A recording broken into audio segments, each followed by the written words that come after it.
오늘 우리가 함께 볼 하나님의 말씀은 레위기 3장 17절 말씀입니다. 레위기 3장 17절 말씀 제가 봉독합니다. 너희는 기름과 피를 먹지 말라. 이는 너희의 모든 처소에서 너희 대대로 지킬 영원한 규례니라. 아멘. 올해 들어서 계속해서 성경 통독을 하고 계시죠? 가끔씩 성도님들께서 얼마나 성경 통독을 하고 계신가 확인하고 싶어서 들어가 보기도 하는데 많은 성도님들께서 열심히 그리고 꾸준히 하고 계시다는 모습을 볼 때마다 참 귀하다, 참 감사하다라는 생각을 하게 됩니다. 더 감사한 것이 있다면 작년보다 더 많은 분들이 열심히 참여하고 계시다는 것입니다. 이런 모습을 볼 때마다 참 성도님들께서 말씀을 사모하시는구나, 정말 하나님을 기쁘시게 해드리고 싶어 하시는구나, 이런 생각이 듭니다. 이런 모습을 통해 하나님께서도 기뻐하시고 또 우리의 믿음이 더욱더 성장할 것이라고 믿습니다. 자, 그런데 성경 통독을 하다 보면 어려운 부분들이 있습니다. 턱턱 걸리는 부분들이 있죠. 그 중에 하나가 레위기라고 생각을 합니다.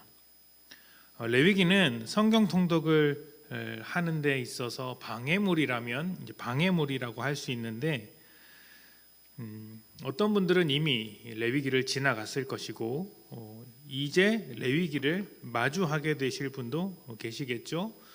레위기가 방해물이 된다라는 표현이 조금 이상하지만 그렇게 되는 이유는 이해하기 어렵기 때문일 것입니다. 지금 우리가 새벽 말씀마다 레위기를 보고 있는데 어려운 내용이 걸림돌이 되지 않도록 이렇게 나눌 수 있다는 것이 참 감사하다는 생각이 듭니다. 레위기 말씀을 통해 우리의 삶을 예배로 받으시길 원하시는 하나님을 만나게 되시고 또 우리의 삶을 예배로 드렸을 때 우리 삶에서 일어나는 변화와 축복이 어떤 것인지를 확인하게 되는 귀한 시간들이 되기를 축복합니다.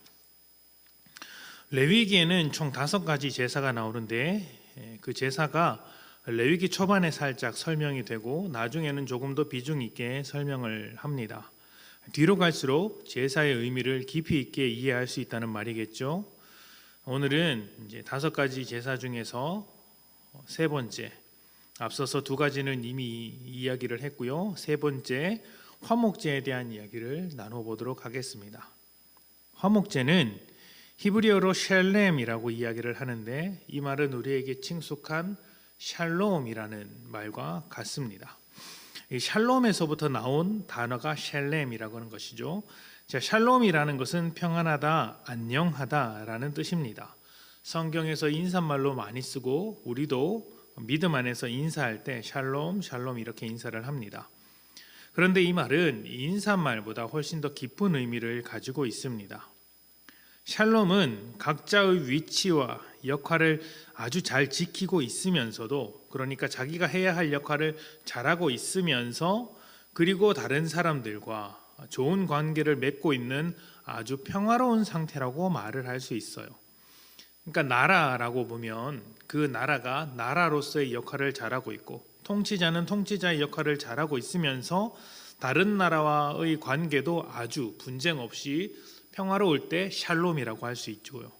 또 집안과 집안 사이에서도 가장이나 또 그 집안의 그 구성원들이 역할을 잘하고 있으면서 다른 집안과 갈등이 없는 상태, 또 사람도 그렇죠. 개인과 개인도 자기의 역할을 잘하면서 갈등이 없는 그런 상태를 보여줄 때 샬롬이라고 이야기를 합니다. 당연히 하나님과의 관계에 있어서도 문제가 없어야 하겠죠.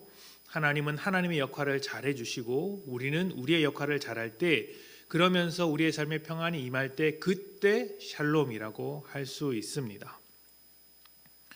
그런데 이렇게 샬롬을 추구하는 화목제는 다른 제사와는 달리 아주 독특한 절차가 하나 있었습니다. 이걸 말씀을 보면 기름과 피를 먹지 말라고 되어 있지 않습니까? 기름과 피는 먹지 않는 것입니다. 자, 그렇다면 다른 부위는 먹어도 된다는 말이겠죠. 화목제는 하나님께 드려야 할 부위를 제거하고 나면 나머지 살코기 부분, 그러니까 먹을 수 있는 부분은 모두 가져가서 나눠 먹도록 했습니다. 그런데 나눠 먹을 때 자기 가족만 먹는 것이 아니라 이웃들과 함께 나눠 먹도록 한 것입니다. 다시 말하면 화목제를 드림으로써 하나님과의 관계가 샬롬해진 사람이 그 제물을 가지고 가서 이웃들과 샬롬한 관계를 맺을 수 있도록 식탁의 교제, 작은 파티를 나눈다라고 볼 수 있는 것이죠. 재미있는 것은 어떤 제물이든지 화목제에 사용된 것이라면 이틀 이상을 보관하지 못하도록 규정했다는 것입니다. 이틀 이상을 보관하지 말고 모두 먹어라. 이것은 음식을 남기지 말고 또 자기를 위해 아껴두지 말고 이웃과 모두 풍성하게 나누어라는 뜻을 가지고 있습니다. 한번 생각을 해보십시오. 소를 한 마리 잡았는데 그것을 한 가족이 이틀 만에 다 먹을 수 있겠습니까? 불가능하죠. 다 먹을 수 없습니다. 그래서 이웃들과 반드시 나눠 먹어야 하는 것입니다.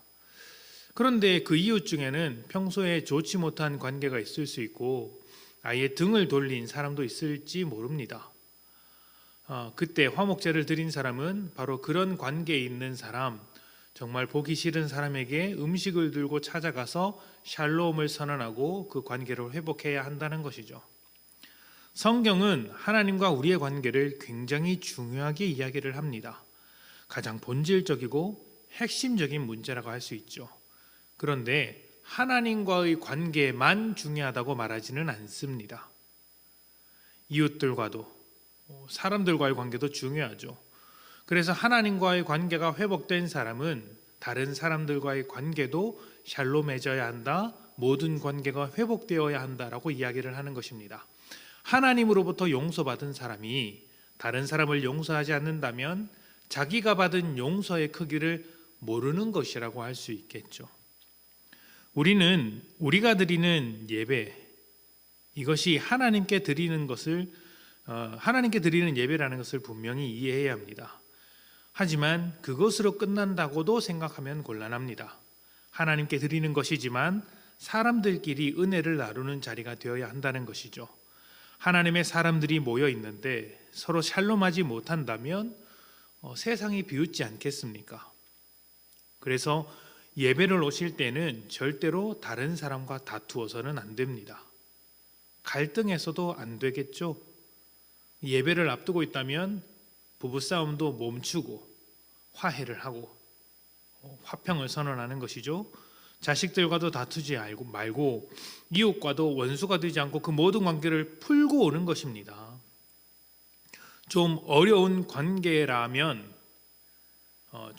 어려운 관계가 있다고 하더라도 어려운 관계라고 할지라도 그 모든 사람들과 샬롬하겠다고 다짐하며 예배를 드리셔야 합니다. 내 주변에 말도 안 되는 사람이 있을 수 있으나 그마저도 감사함으로 품을 수 있도록 샬롬의 마음을 갖는 것이죠. 샬롬은 자기 역할과 위치를 잘 지켜서 좋은 관계를 맺는 것이라고 말씀을 드렸습니다. 예수를 따라 살아가는 그리스도인의 역할과 위치가 어디에 있을까요? 십자가 위에 있습니다. 사랑과 은혜 위에 있어야죠.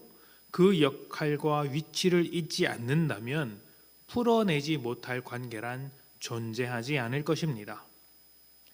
여러분의 삶을 예배로 드릴 때 또 공적인 모임과 예배를 할 때마다 하나님과 샬롬하고 사람과도 샬롬하십시다. 그리고 그 모든 관계를 통해 하나님 앞에 영광을 올려드릴 수 있기를 소망합니다. 함께 기도합시다.